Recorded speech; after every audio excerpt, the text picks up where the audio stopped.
$10,000. In 1995, that would have bought you a small stake in a dying juice company. Nobody wanted it. Today, that same stake would be worth more than $8 million. The single best performing stock in America for 2 decades. Not Apple, not Amazon. A juice company that almost went bankrupt. Its name is Monster. And this is the story of how it almost erased the most powerful brand on earth. Not with a better product. Not with a $1 billion ad campaign, but with a black can. Twice the size. Sold for half the price. For 20 years, Red Bull had no competitors. It had subjects. It invented the category. It set the price. It owned the sky, the racetrack, the culture itself. It was untouchable. The threat that almost killed it never tried to be better. It tried to be the opposite. This is Red Bull versus Monster.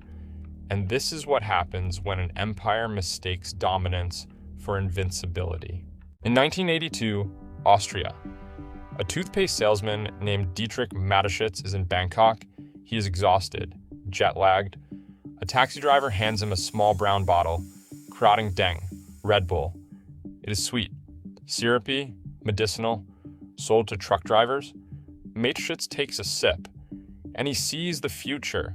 He partners with the family that made it, Choleo Uvidya.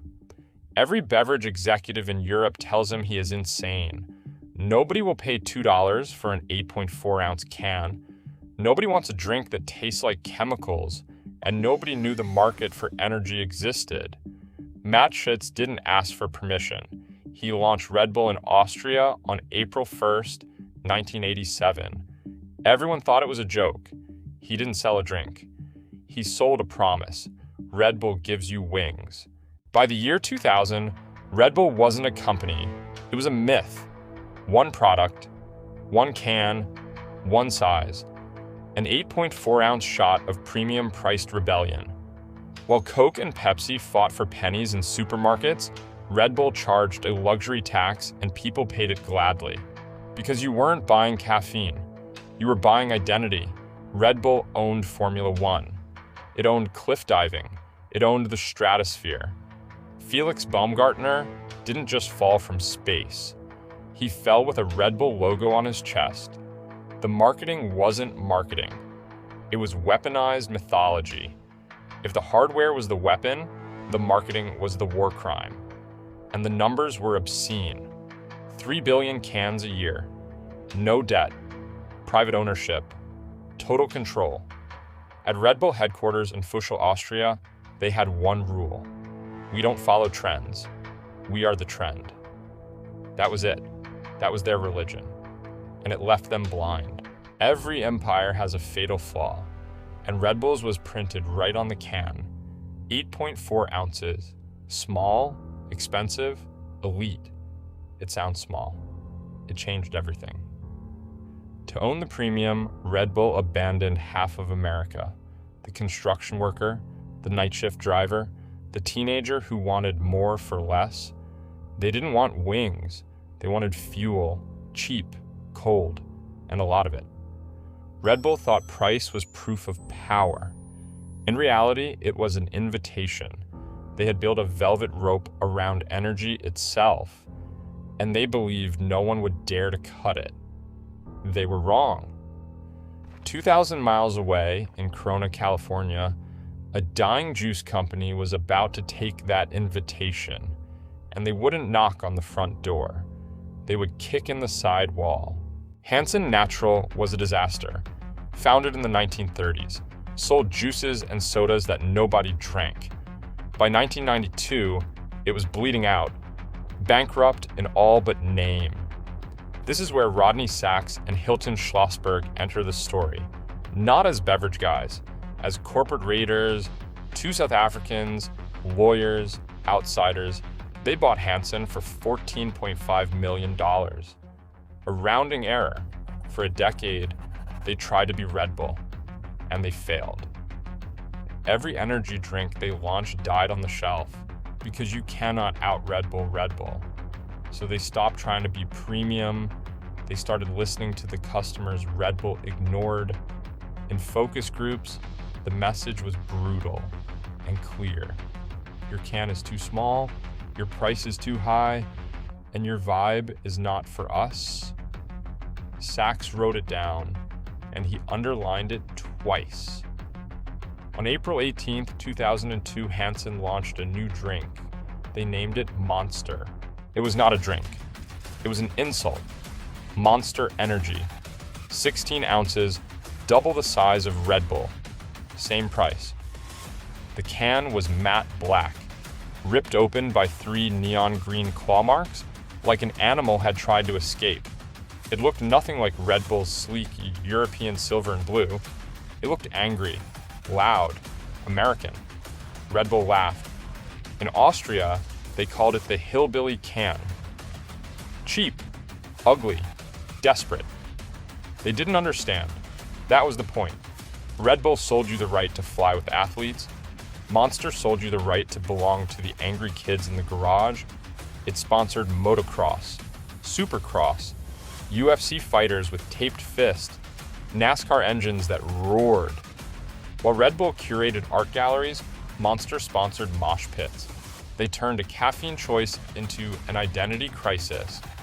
Are you polished or are you pissed off? Are you an astronaut or are you a monster? For the first time, Red Bull had created a customer it could not control. The war was never in the supermarket aisle. It was in the tribe. Red Bull continued to perfect its empire.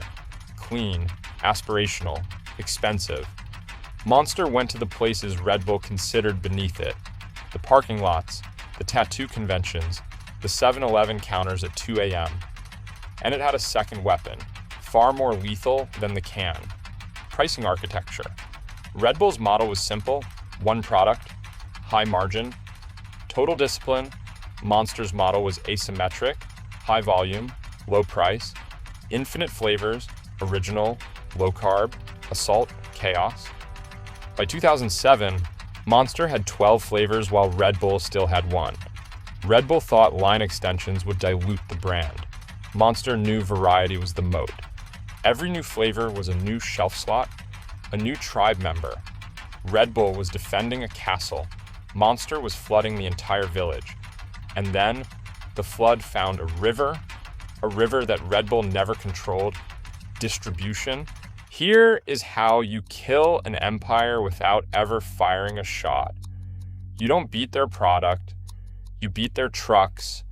Red Bull had built its own distribution, private, independent, controlled. It was brilliant until it wasn't, because Monster had nothing to lose, and it made a deal with the devil.